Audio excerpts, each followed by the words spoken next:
Hey everybody, it's Bill Miller here talking about emotional abuse, verbal abuse, domestic violence, and those of us that are trying to overcome it, that are working on changing our patterns and behaviors. Today has been a pretty good day for me.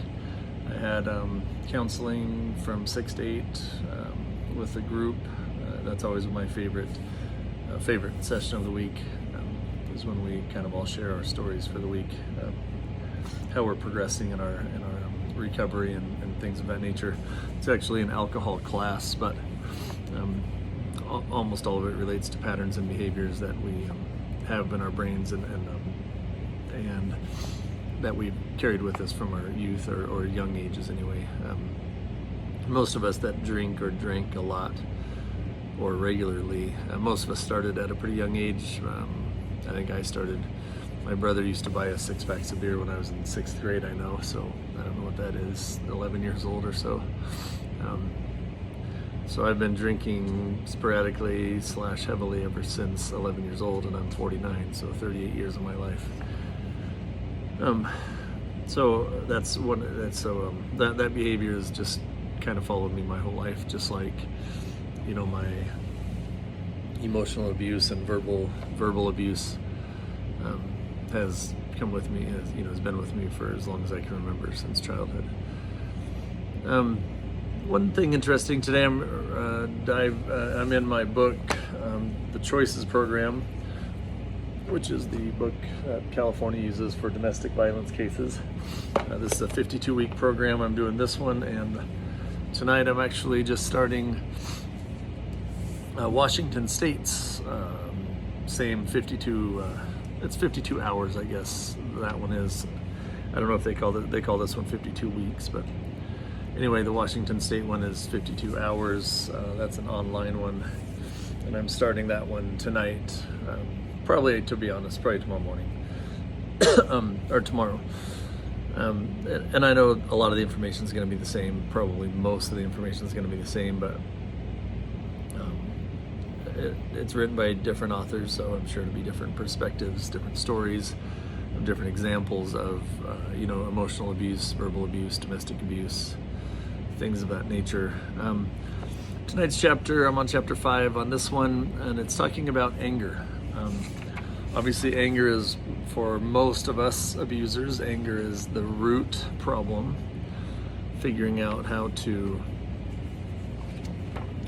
number one, figuring out where the anger stems from within us. That is by far and away the most important and biggest step we can take, is, going back through our lives and figuring out where and when we became such angry people. Did someone wrong us? Did our parents wrong us? Did, an uncle or aunt or student or, classmates or whatever, coworkers, health maybe even. But like, when did we become so angry? And at least understanding and acknowledging, or kind of learning that, helps us move on to the next step, which would be getting those things out of our system, forgiving people, forgiving things, forgiving events, understanding them. So we're not, a lot of times the things we don't understand anger us. So the more we understand them, the less angry we feel. I know for me that's been a giant one. Is not understanding. I used to anyway, like to think I was a fairly intelligent person.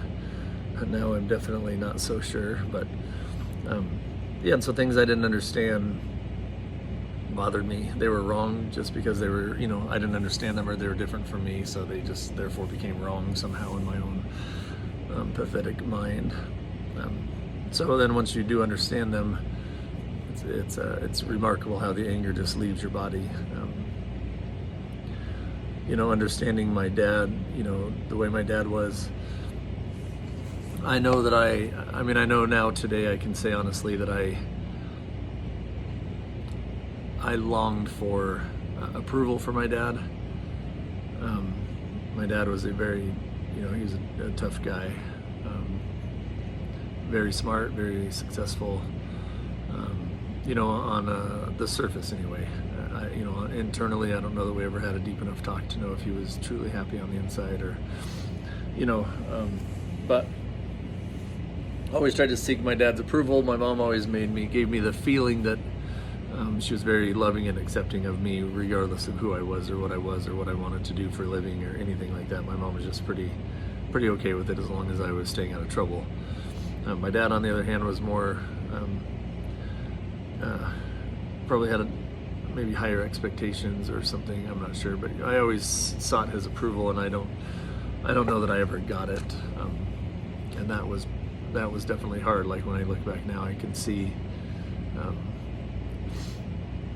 Like I can feel like I remember listening to him, say that away, like when I would hit a home run or something in baseball, I could hear my dad's voice, and it was always something. It was like it was the main thing that I wanted when I hit a home run or something, in sports, was my dad's approval. And then when it came to girls and life and whatever else, it was still kind of the same thing.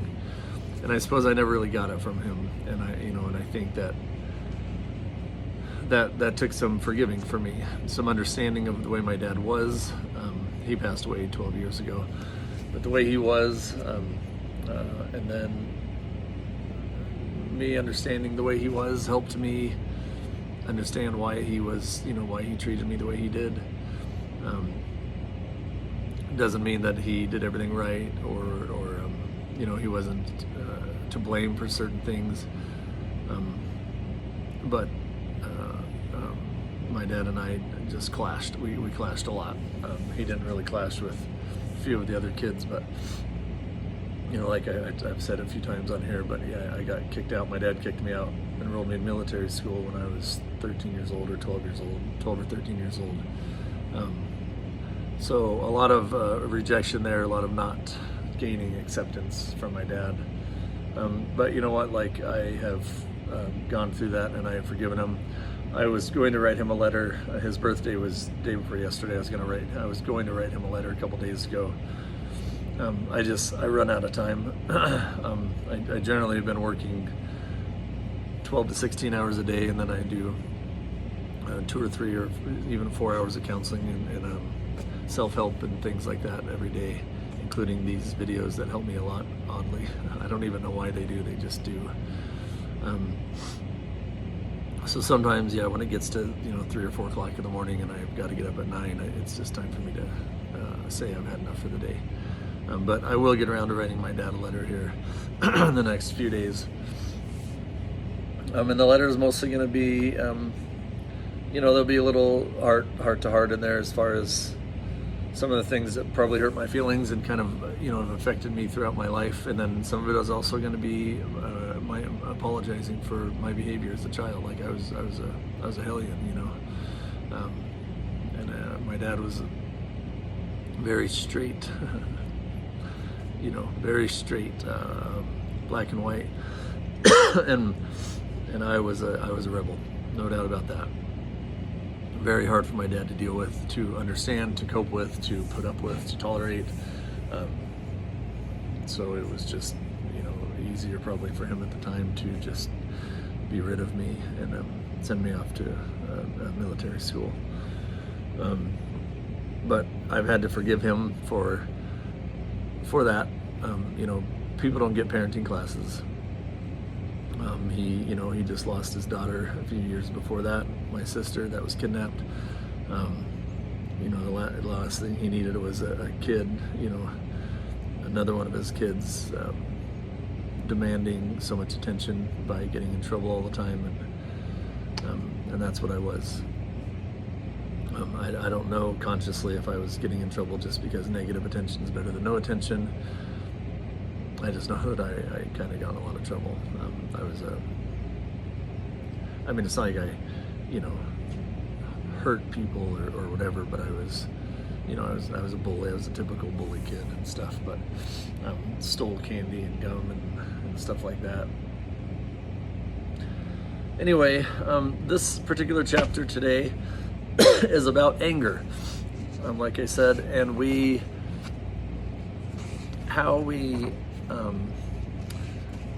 the biggest thing about anger that is hard to wrap your mind around, if you will, is that anger in every single instance is caused by us.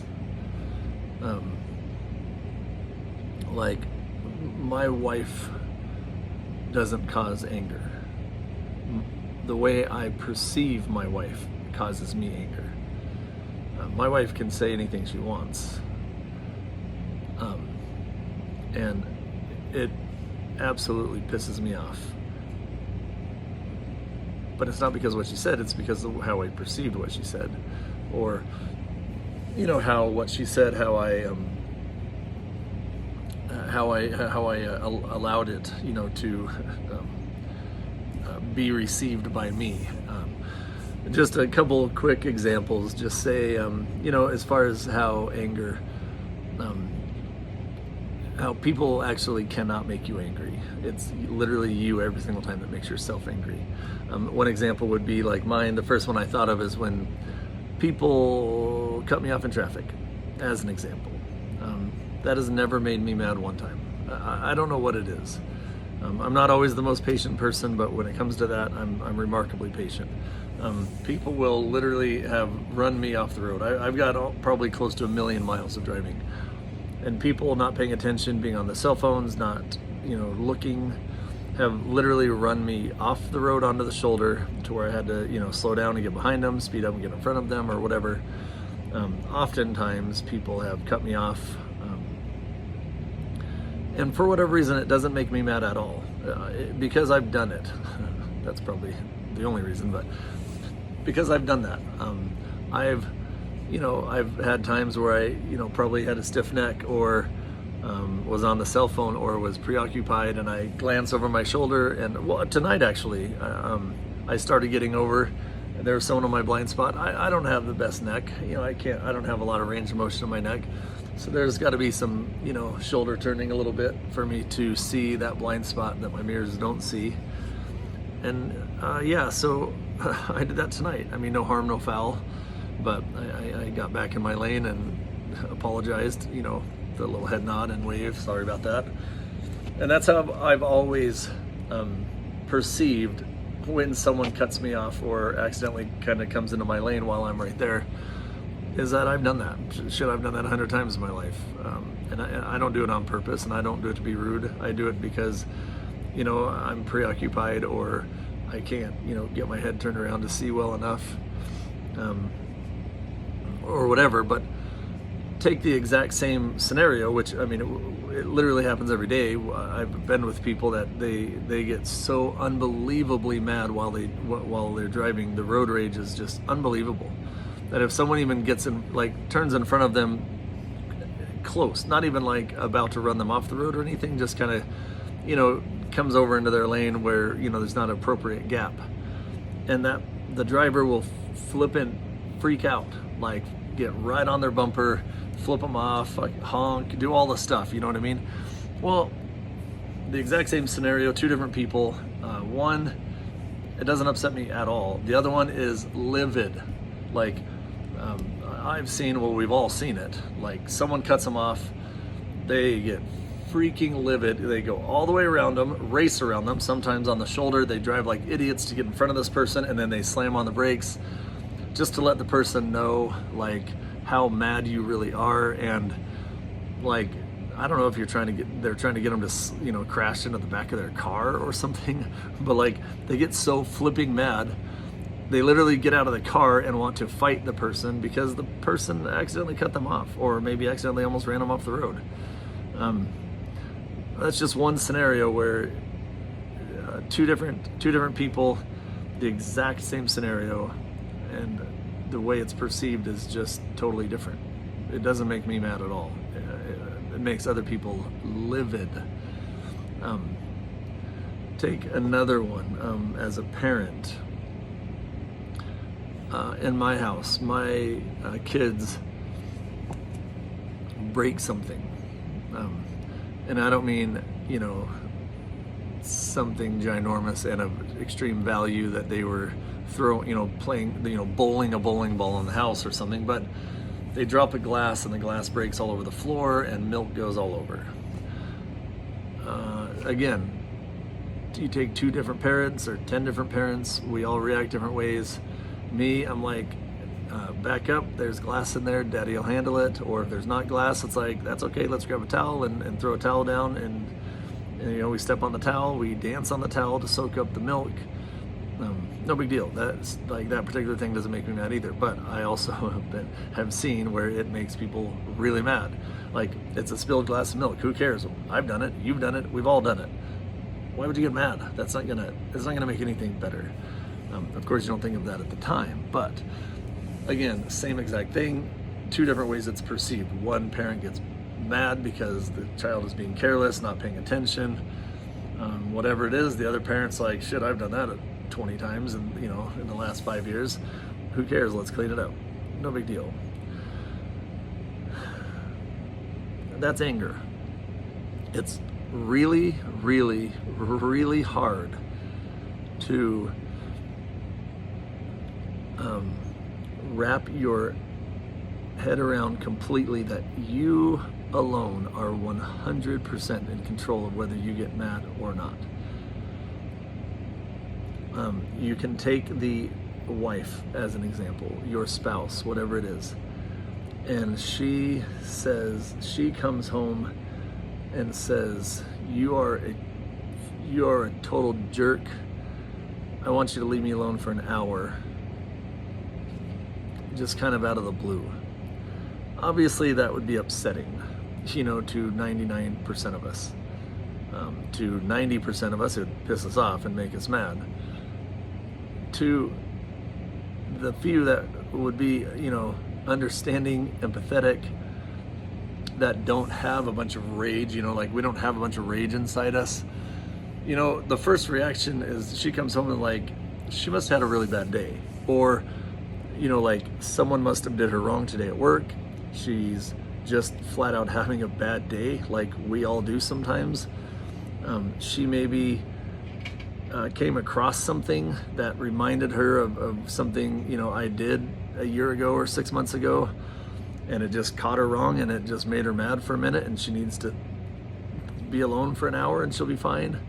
You know, there are a lot of ways to perceive it, a lot of ways you can think about it that aren't anger. You know, even though most of us, I'm so sorry, would get angry at that. She comes home, you're a total jerk, leave me alone, I'm gonna go to my room for an hour, just don't talk to me. You're like, what the hell did I do? I wanna know what I did. That's not fair, don't treat me like that. I have no, you know, you have no right to treat me that way. I didn't do shit. Whatever you wanna say, and now you're pissed because something, some way, somehow is hurting your wife, the person that you love the most. Something happened to her. Something is hurting her inside. And instead of being empathetic and saying, you know, like, something must be hurting her right now, and let me give her space, let me maybe start dinner, let me run to the store and get her some flowers, so when she calms down and comes out of her room, she just walks out and there's a nice bouquet of flowers, and maybe some chocolates or something for her to help cheer her up. You know, that would be a way to perceive that exact instance. That's not anger, even though most of us, a big percent of the time, our first reaction would be anger. So when you think of that scenario, like that one is kind of extreme. That really probably wouldn't happen very often in our lives. But again, that just shows you that you and you alone are 100% responsible for your own anger. Nobody pushes your buttons. Nobody can push your buttons. No one can make you mad. They can just do their things, and the way you perceive it is where your anger comes from. So you working on how you perceive things changes it entirely. That will help your anger dramatically, which will also completely help your abusive patterns and abusive behaviors.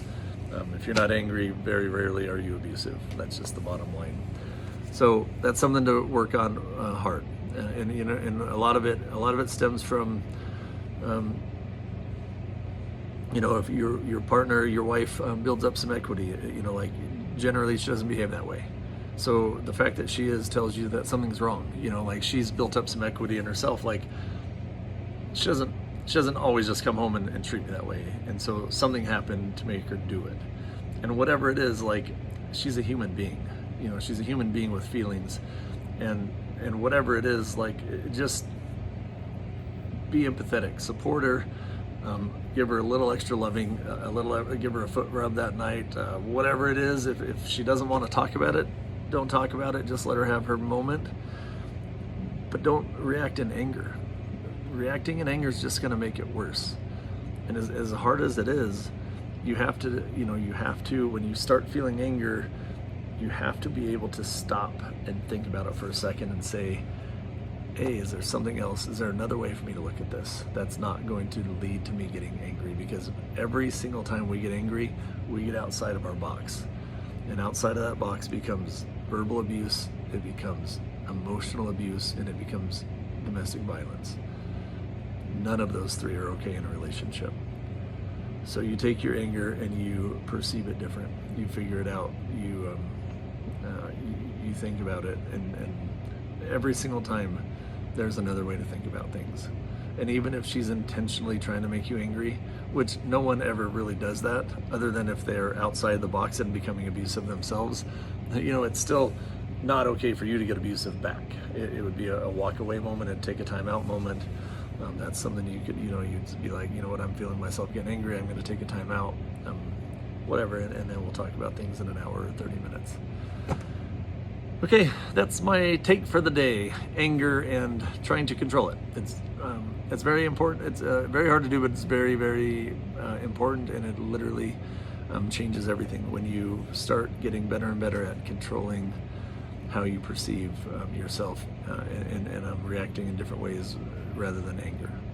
Okay, have a great night.